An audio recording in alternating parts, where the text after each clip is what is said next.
Episode 7. The king knew the moral of all the stories his minister was telling him, but he remained adamant, saying, "No matter how many stories you tell me, or even if I'm banished from my own kingdom, it won't stop me eating human flesh." Throughout the proceedings, the king's courtiers and his people had listened to the conversation in silence. But with the king's final statement, they stood up and protested. "Minister, what are you waiting for? He won't stop eating human flesh. Banish him from our city so that we might live in peace, so we won't have to lead our lives in fear of this man-eater anymore."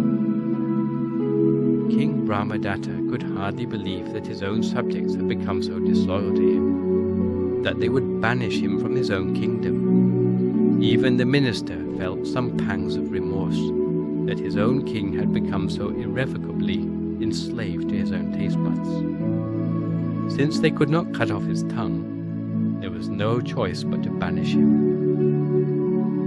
He had the king's parents, queen, princes and princesses invited to bid the king farewell. He declared, "From this moment forth, the city of Benares no longer recognizes you as king. From now on, you are banished from this kingdom. Do you have any final requests?" The king requested merely a sword, a cooking pot, and the services of his cook. He was granted these things.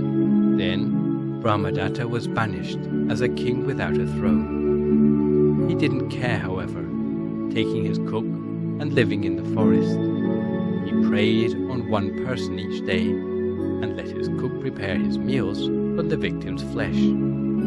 Eventually, they reached the deep forest, where they lived under a big banyan tree. They hid there, taking travelers by surprise, and procuring their flesh as food. As soon as one victim had been devoured, he would hunt down another. Travelers passing through the area lived in fear of this cruel man-eater. The reputation of how he hunted people for food spread far and wide. Even hearing the word man-eater would paralyze people with fear. They would be too frightened even to run away. Some just stood and trembled, making them easy prey. Brahmadatta was proud to be able to terrify others, and he even liked to refer to himself as man-eater. One day he could not find anyone to prey on, because no one was brave enough to pass that way. When his food reserves had run out, he returned to the banyan tree and killed his own cook, hacking up his flesh for food without any thought of all the loyal service the cook had given him over the years. Having eaten his cook, he was soon hungry again. It was not so easy to find unwitting travelers anymore, and now he didn't even have his trusty cook to help him either. Later, there was a wealthy Brahmin trader who did business in other cities. He had to pass through the man-eater's territory. Previously, he had always been able to pass through in safety because the man-eater had always had more than enough food. However, this time the man-eater had already been hungry for days.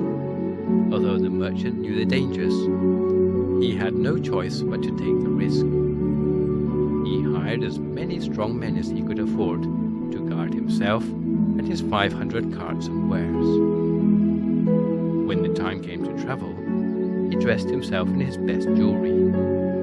He sat in comfort on the last cart, trusting the skills of his guards to protect him and his carts. When they reached the entrance to the forest, everyone was on full alert, because they did not know when the man-eater would strike. The man-eater heard the noise of the caravan's approach from a distance. He climbed a tree to observe their approach, and saw a long file of carts moving in convoy. None of the guards in the foremost carts looked appetizing to him. It was only the well-dressed merchant in the final cart who interested him at all. He decided the merchant would be his prey. Thus, he leapt down from the tree and brandished his sword, proclaiming 3 times, "Here I am, the man-eater." All the guards, who thought they were ready for anything, when confronted with a man-eater, forgot all their training. Just hearing the word man-eater, they became as terrified as if they had come face to face with death himself. All of them lay down flat on the ground, shaking. No one dared to stand and fight. The man-eater ran past them all to catch the merchant by the ankles and throw him over his shoulder. Having captured the merchant unchallenged, the man-eater made his escape.